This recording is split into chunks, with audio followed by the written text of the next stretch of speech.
ਧੰਨ ਵਾਹਿਗੁਰੂ ਸਾਹਿਬ ਜੀ। ਇਹ ਕਨੇਹੀ ਆਸ ਕੀ ਦੂਜੈ ਲੱਗੈ ਜਾਏ। ਨਾਨਕ ਆਸਕ ਕਾਂਢੀਐ ਸਦ ਹੀ ਰਹਿ ਸਮਾਏ। ਚੰਗੈ ਚੰਗਾ ਕਰਮਨੀ ਮੰਦੈ ਮੰਦਾ ਹੋਏ। ਆਸਕ ਇਹੋ ਨਾ ਆਖੀਐ ਜੇ ਲਿਖੈ ਵਰਤੈ ਸੋਏ। ਗੁਰੂ ਰੂਪ ਗੁਰੂ ਪਿਆਰੀ ਸਾਧ ਸੰਗਤ ਜੀ, ਕੋਈ ਪ੍ਰੇਮੀ ਆਪਣੇ ਪਿਆਰੇ ਤੋਂ ਬਿਨਾ ਕਿਸੇ ਹੋਰ ਵਿੱਚ ਚਿੱਤ ਜੋੜ ਲਏ ਤਾਂ ਉਸ ਦੇ ਇਸ਼ਕ ਨੂੰ ਸੱਚਾ ਇਸ਼ਕ ਨਹੀਂ ਕਿਹਾ ਜਾਂਦਾ। ਉਹੀ ਪ੍ਰੇਮੀ ਸੱਚਾ ਇਸ਼ਕ ਵਾਲਾ ਕਿਹਾ ਜਾ ਸਕਦਾ ਹੈ ਜੋ ਆਪਣੇ ਪਿਆਰੇ ਦੀ ਯਾਦ ਵਿੱਚ ਚਿੱਤ ਜੋੜੀ ਰੱਖੇ।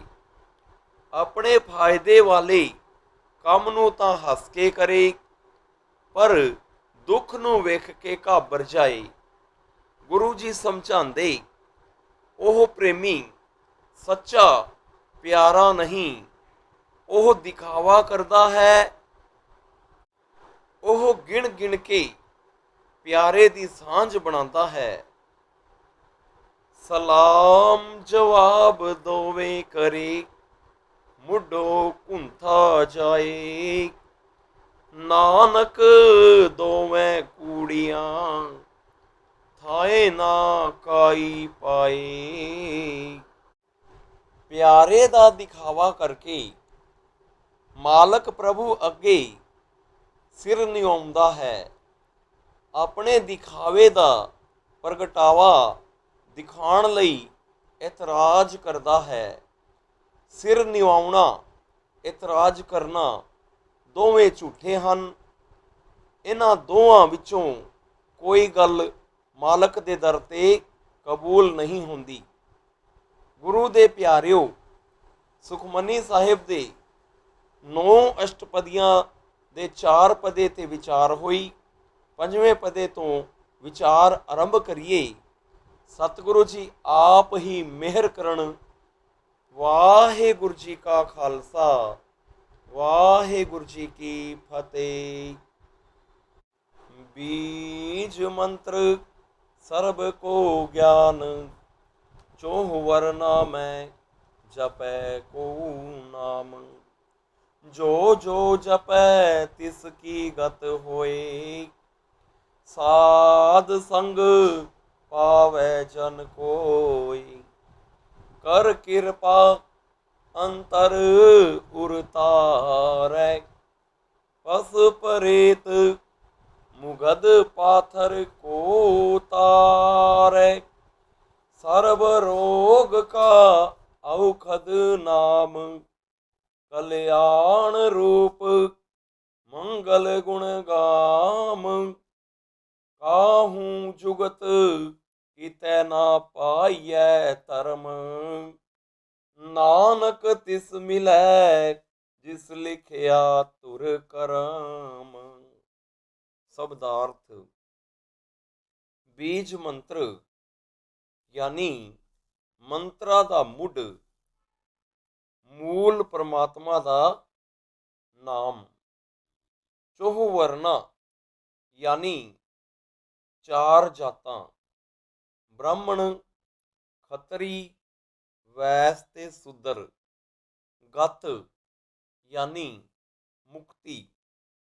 ਉਰ ਧਾਰੈ ਯਾਨੀ ਜਿਸ ਦੇ ਅੰਦਰ ਧਾਰਨ ਕਰੀ। ਮੁਗਧ ਯਾਨੀ ਅਤੀ ਮੂਰਖ। ਔਖਦ ਯਾਨੀ ਦਵਾਈ। ਗਾਮ ਯਾਨੀ ਗਾਉਂਦਾ ਹੈ। ਕਾਹੂ ਯਾਨੀ ਕਿਸੇ। ਬੀਜ ਮੰਤਰ ਸਰਬ ਕੋ ਗਿਆਨ, ਚੋਹੂ ਵਰ ਨਾਮੈ ਜਪੈ ਕੋ ਨਾਮ। ਪਰਮਾਤਮਾ ਦਾ ਨਾਮ ਹੀ ਸਭ ਮੰਤਰਾਂ ਦਾ ਬੀਜ ਹੈ ਅਤੇ ਸਭ ਨੂੰ ਗਿਆਨ ਦੇਣ ਵਾਲਾ ਹੈ। ਚੌਹਾਂ ਜਾਤੀਆਂ ਵਿੱਚੋਂ ਭਾਵੇਂ ਕੋਈ ਨਾਮ ਨੂੰ ਜਪ ਲਵੇ। ਜੋ ਜੋ ਜਪੈ ਤਿਸ ਕੀ ਗਤ ਹੋਈ, ਸਾਧ ਸੰਗ ਪਾਵੈ ਜਨ ਕੋਈ। ਜੋ ਜੋ ਨਾਮ ਨੂੰ ਜਪਦਾ ਹੈ ਉਸ ਦੀ ਮੁਕਤੀ ਹੁੰਦੀ ਹੈ। ਸਾਧ ਸੰਗਤ ਜਿੱਥੋਂ ਨਾਮ ਮਿਲਦਾ ਹੈ ਕੋਈ ਵਿਰਲਾ ਪੁਰਸ਼ ਹੀ ਪਾਉਂਦਾ ਹੈ। ਕਰ ਕਿਰਪਾ ਅੰਤਰ ਉਰਤਾਰੈ, ਪਸ ਪਰੇਤ ਮੁਗਧ ਪਾਥਰ ਕੋ ਤਾਰੈ। ਪਰਮਾਤਮਾ ਕਿਰਪਾ ਕਰਕੇ ਨਾਮ ਨੂੰ ਜਿਸ ਦੇ ਹਿਰਦੇ ਅੰਦਰ ਵਸਾਉਂਦਾ ਹੈ, ਉਹ ਪਸ਼ੂਆਂ, ਪ੍ਰੇਤਾਂ ਅਤੇ ਪੱਥਰਾਂ ਵਰਗੇ ਮੂਰਖਾਂ ਨੂੰ ਤਾਰ ਦਿੰਦਾ ਹੈ। ਸਰਬ ਰੋਗ ਕਾ ਔਖਦ ਨਾਮ, ਕਲਿਆਣ ਰੂਪ ਮੰਗਲ ਗੁਣ ਗਾਮ। ਨਾਮ ਸਾਰੇ ਰੋਗਾਂ ਦਾ ਦਾਰੂ ਹੈ। ਪਰਮਾਤਮਾ ਦੇ ਮੰਗਲਮਈ ਗੁਣਾਂ ਨੂੰ ਗਾਓ ਜੋ ਮੁਕਤੀ ਦਾਤਾ ਹੈ। ਕਾਹੂ ਜੁਗਤ ਕਿਤੈ ਨਾ ਪਾਈਐ ਧਰਮ, ਨਾਨਕ ਤਿਸ ਮਿਲੈ ਜਿਸ ਲਿਖਿਆ ਧੁਰ ਕਰਮ। ਕਿਸੇ ਜੁਗਤੀ ਨਾਲ ਅਥਵਾ ਕਿਸੇ ਧਰਮ ਕਰਮ ਨਾਲ ਨਾਮ ਨਹੀਂ ਪਾਇਆ ਜਾਂਦਾ। ਗੁਰੂ ਜੀ ਕਥਨ ਕਰਦੇ ਹਨ, ਨਾਮ ਉਸ ਨੂੰ ਮਿਲਦਾ ਹੈ ਜਿਸ ਦੇ ਕਰਮਾਂ ਵਿੱਚ ਧੁਰ ਤੋਂ ਲਿਖਿਆ ਹੋਵੇ। ਤਾਤਪਰਯ ਇਹ ਹੈ, ਪਰਮਾਤਮਾ ਦਾ ਗਿਆਨ ਸਭ ਮੰਤਰਾਂ ਦਾ ਬੀਜ ਹੈ। ਨਾਮ ਦਾ ਸੰਬੰਧ ਕਿਸੇ ਵਿਸ਼ੇਸ਼ ਧਰਮ ਨਾਲ ਨਹੀਂ ਹੈ। ਭਾਵੇਂ ਕੋਈ ਬ੍ਰਾਹਮਣ ਹੋਵੇ ਤੇ ਭਾਵੇਂ ਕੋਈ ਖੱਤਰੀ, ਵੈਸ ਜਾਂ ਸ਼ੂਦਰ ਹੋਵੇ, ਜਿਹੜਾ ਵੀ ਨਾਮ ਜਪਦਾ ਹੈ ਉਹੀ ਉਸ ਦਾ ਫਲ ਸਰੂਪ ਮੁਕਤੀ ਪਾਉਂਦਾ ਹੈ। ਜੈਸਾ ਕਿ ਤ੍ਰਿਲੋਚਨ ਬ੍ਰਾਹਮਣ ਸੀ, ਪੀਪਾ ਭਗਤ ਖੱਤਰੀ ਸੀ, ਸਾਧਨਾ ਕਸਾਈ ਸ਼ੂਦਰ ਸੀ, ਧੰਨਾ ਜੱਟ ਵੈਸ ਅਤੇ ਕਬੀਰ ਭਗਤ ਜੁਲਾਹਾ ਸ਼ੂਦਰ ਸੀਗਾ।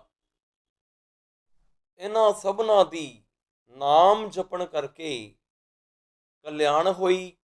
ਇਹਨਾਂ ਸਾਰੇ ਭਗਤਾਂ ਦੀ ਬਾਣੀ ਸ੍ਰੀ ਗੁਰੂ ਗ੍ਰੰਥ ਸਾਹਿਬ ਵਿੱਚ ਦਰਜ ਹੈ। ਜਿਸ ਕੈ ਮਨ ਪਾਰ ਬ੍ਰਹਮ ਕਾ ਨਿਵਾਸ, ਤਿਸ ਕਾ ਨਾਮ ਸਤ ਰਾਮਦਾਸ। ਆਤਮ ਰਾਮ ਤਿਸ ਨਦਰੀ ਆਇਆ, ਦਾਸ ਦਸੰਤਨ ਪਾਏ ਤਿਨ ਪਾਇਆ। ਸਦਾ ਨਿਕਟ ਨਿਕਟ ਹਰ ਜਾਨ, ਸੋ ਦਾਸ ਦਰਗਹਿ ਪਰਵਾਨ। ਆਪਣੇ ਦਾਸ ਕੋ ਆਪ ਕਿਰਪਾ ਕਰੈ, ਤਿਸ ਦਾਸ ਕੋ ਸਭ ਸੋਝੀ ਪਰੈ। ਸਗਲ ਸੰਗ ਆਤਮ ਉਦਾਸ, ਐਸੀ ਜੁਗਤ ਨਾਨਕ ਰਾਮਦਾਸ। ਸ਼ਬਦਾਰਥ। ਨਿਵਾਸ ਯਾਨੀ ਵਾਸਾ, ਸਤ ਰਾਮਦਾਸ ਯਾਨੀ ਸੱਚਾ, ਰਾਮ ਦਾ ਦਾਸ। ਦਾਸ ਦਸੰਤਨ ਯਾਨੀ ਦਾਸਾਂ ਦੇ ਦਾਸ ਭਾਏ यानी भावना सरदा सोझी परै यानी समझ पै जाती है। आत्म उदास यानी मन करके विरागवान रहिंदा है। जिस कह मन पार ब्रह्म का निवास तिसका नाम सत रामदास। जिस दे मन विच परमेश्वर दा नाम वस जाता है उस दा नाम सच्चा रामदास है। आत्म राम तिस नदरी आया दास दसंतन पाए तिन पाया। ਉਸ ਨੂੰ ਸਦਾ ਆਤਮ ਸਰੂਪ ਦਿਸ ਆਉਂਦਾ ਹੈ। ਦਾਸਾਂ ਵਾਲੀ ਦਾਸ ਭਾਵਨਾ ਕਰਕੇ ਉਸ ਦੇ ਪਰਮਾਤਮਾ ਦੇ ਸਰੂਪ ਨੂੰ ਪਾਉਂਦਾ ਹੈ। ਸਦਾ ਨਿਕਟ ਨਿਕਟ ਹਰ ਜਾਨ ਸੋ ਦਾਸ ਦਰਗਹਿ ਪਰਵਾਨ। ਜੋ ਸਦਾ ਹੀ ਪਰਮਾਤਮਾ ਨੂੰ ਨੇੜੇ ਤੋਂ ਨੇੜੇ ਜਾਣਦਾ ਹੈ ਉਹ ਸੇਵਕ ਦਰਗਹਿ ਵਿੱਚ ਪ੍ਰਵਾਨ ਹੁੰਦਾ ਹੈ। ਆਪਣੇ ਦਾਸ ਕੋ ਆਪ ਕਿਰਪਾ ਕਰੈ ਤਿਸ ਦਾਸ ਕੋ ਸਭ ਸੋਝੀ ਪਰੈ। ਪਰਮਾਤਮਾ ਆਪਣੇ ਦਾਸ ਉੱਤੇ ਆਪ ਕਿਰਪਾ ਕਰਦਾ ਹੈ। ਉਸ ਦਾਸ ਨੂੰ ਸਭ ਸਮਝ ਪੈ ਜਾਂਦੀ ਹੈ। ਸਗਲ ਸੰਗ ਆਤਮ ਉਦਾਸ ਐਸੀ ਜੁਗਤ ਨਾਨਕ ਰਾਮਦਾਸ। ਜੋ ਸਭ ਪਦਾਰਥਾਂ ਅਤੇ ਸੰਬੰਧੀਆਂ ਦੇ ਸੰਗ ਵਿੱਚ ਵੀ ਜੋ ਮਨ ਕਰਕੇ ਇਹਨਾਂ ਤੋਂ ਅਸੰਗ ਰਹਿੰਦਾ ਹੈ, ਮਨ ਨੂੰ ਇਹਨਾਂ ਦੇ ਮੋਹ ਵਿੱਚ ਨਹੀਂ ਲਾਉਂਦਾ, ਐਸੀ ਜੁਗਤੀ ਰਹਿਣ ਵਾਲਾ ਉਹ ਪੁਰਸ਼ ਸੱਚਾ ਰਾਮਦਾਸ ਰਾਮ ਭਗਤ ਹੈ। ਤਾਤਪਰਯ ਇਹ ਹੈ ਸਾਧ ਸੰਗਤ ਜੀ, ਉਸ ਸਮੇਂ ਪੈਰਾਂ ਨੂੰ ਘੁੰਗਰੂ ਬੰਨ੍ਹ ਕੇ ਮੂਰਤੀਆਂ ਅੱਗੇ ਨਾਚ ਕਰਕੇ ਭਗਤੀ ਕਰਨ ਵਾਲੇ ਨੂੰ ਰਾਮਦਾਸੀਆ ਕਿਹਾ ਜਾਂਦਾ ਸੀ। ਪਰ ਉਸ ਨਾਲ ਮਨ ਦਾ ਟਿਕਾਓ ਹੋਣਾ ਕਠਿਨ ਸੀ। ਇਹ ਲੋਕ ਦਿਖਾਵਾ ਕਰਕੇ ਪੈਸੇ ਇਕੱਠੇ ਕਰਨ ਦਾ ਢੰਗ ਹੀ ਬਣ ਗਿਆ ਸੀ। ਮਾਨਸਿਕ ਤੇ ਇਖਲਾਕੀ ਤੌਰ ਤੇ ਵੀ ਇਸ ਵਿੱਚ ਕਈ ਖਰਾਬੀਆਂ ਆ ਰਹੀਆਂ ਹਨ। ਸਤਿਗੁਰੂ ਜੀ ਉਹਨਾਂ ਖਰਾਬੀਆਂ ਦਾ ਇੱਥੇ ਜ਼ਿਕਰ ਨਹੀਂ ਕਰਦੇ, ਪਰ ਇਹਨਾਂ ਰਾਮਦਾਸੀਆਂ ਦੇ ਜੋ ਠੀਕ ਕਰਤੱਵ ਹੋਣੇ ਚਾਹੀਦੇ ਹਨ ਉਹਨਾਂ ਦਾ ਵਰਣਨ ਕਰ ਰਹੇ ਇੱਥੇ ਸੂਚਿਤ ਕਰਦੇ ਹਨ ਕਿ ਜਿਸ ਦੇ ਮਨ ਵਿੱਚ ਪ੍ਰਭੂ ਦਾ ਵਾਸਾ ਹੈ, ਜੋ ਸਦਾ ਉਸ ਨੂੰ ਆਪਣੇ ਅੰਗ ਸੰਗ ਜਾਣਦਾ ਹੈ, ਜਿਸ ਦਾ ਹੱਥ ਕਾਰਵਲ ਤੇ ਦਿਲ ਯਾਰਵਲ ਹੈ ਅਤੇ ਸਭ ਕਾਰ ਵਿਹਾਰ ਕਰਦਾ ਹੋਇਆ ਵੀ ਸਭ ਤੋਂ ਅਸੰਖ ਨਿਰਲੇਪ ਹੈ, ਉਹ ਅਸਲ ਰਾਮਦਾਸ ਹੈ। प्रभ की आज्ञा आत्म हितावै जीवन मुक्त सो कहावै। तैसा हरख तैसा उस सोग सदा आनंद तह नहीं वियोग।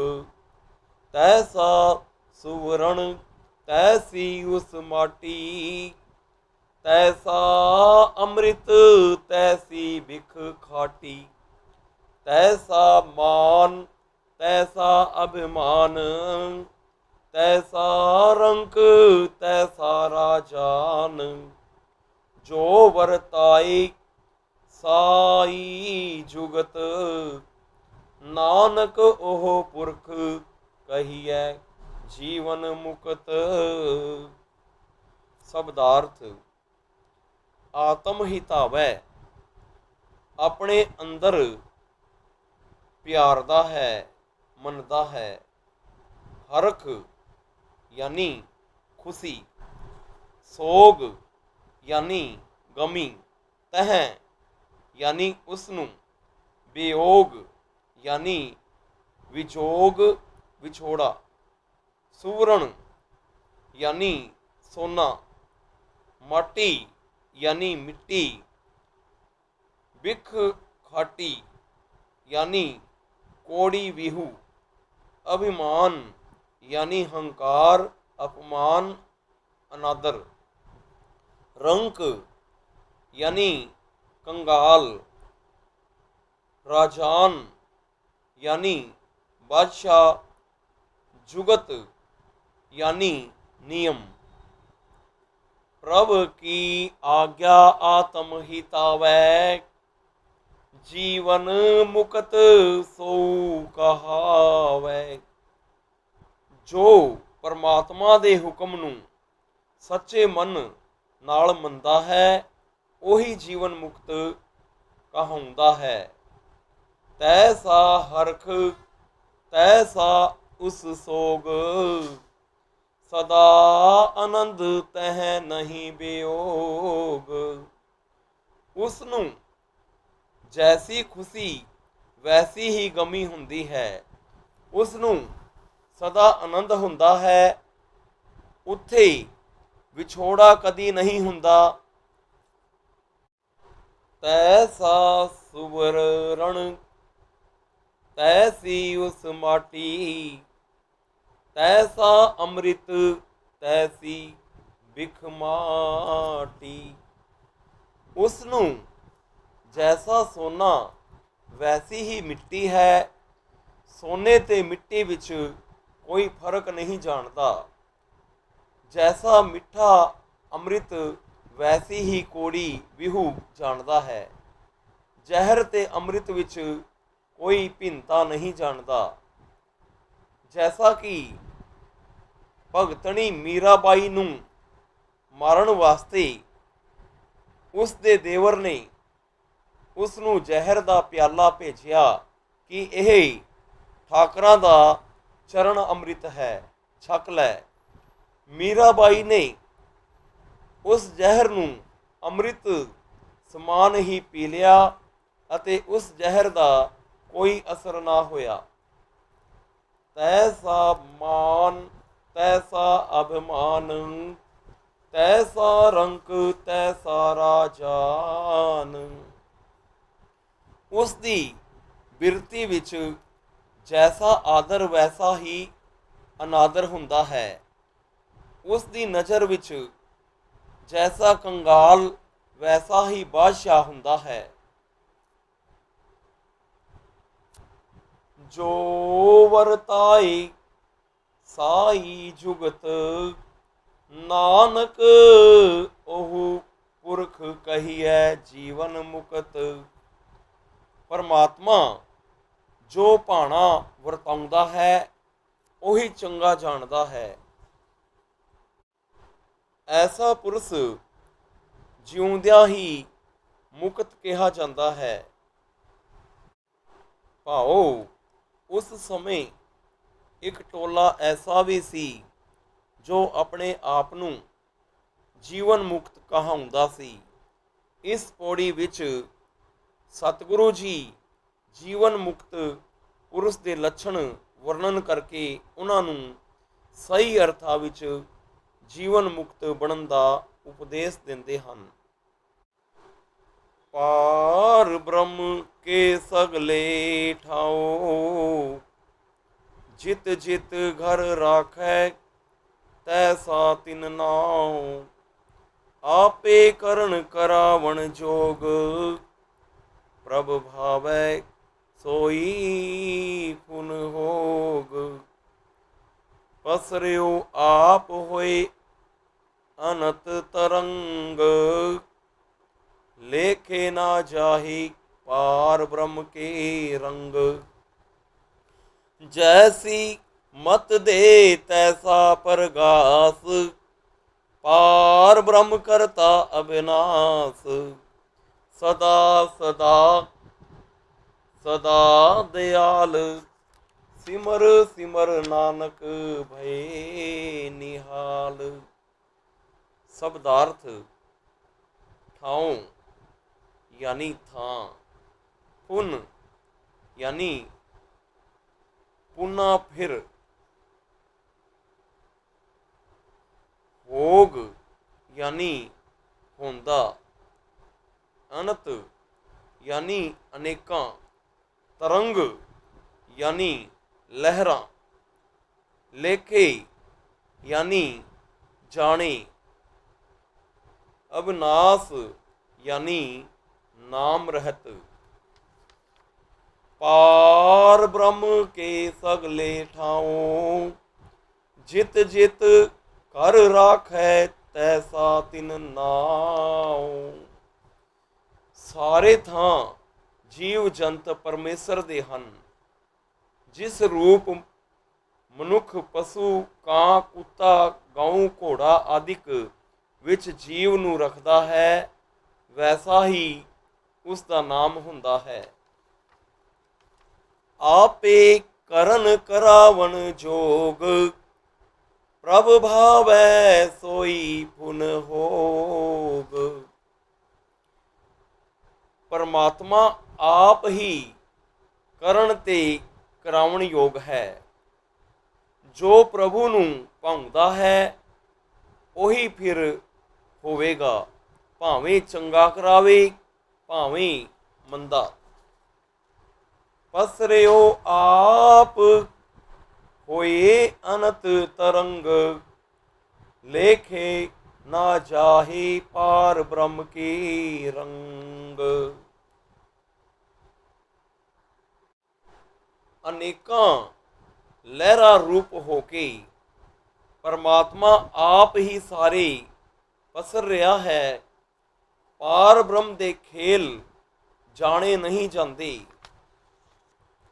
जैसी मत दे तैसा प्रकाश, पार ब्रह्म करता अविनाश। ਜਿਹੋ ਜੀ ਉਹ ਮਤ ਦਿੰਦਾ ਹੈ तेहो जिहा ही जीवां अंदर प्रकाश हुंदा है। पार ब्रह्म सब दा रचनहार नास रहित है। सदा सदा सदा दयाल, सिमर सिमर नानक भय निहाल। ओह तिन काल ही जीवां उत्ते दया करदा है। उसनूं सिमर सिमर के जीव निहाल हुंदे हन। तात्पर्य यह है परमात्मा आप ही सारे भेखां ते मतां विच पसर रहा है। उसका सिमरन करन वाले निहाल हुंदे हन अते दरगाह विच मान वडियाई पाउंदे हन। होईयां गलतियां साध संगत जी माफ़ करना। गुरबाणी नाल जुड़ो, गुरु दी उपमा करो। वाहिगुरू जी का खालसा, वाहिगुरू जी की फतेह।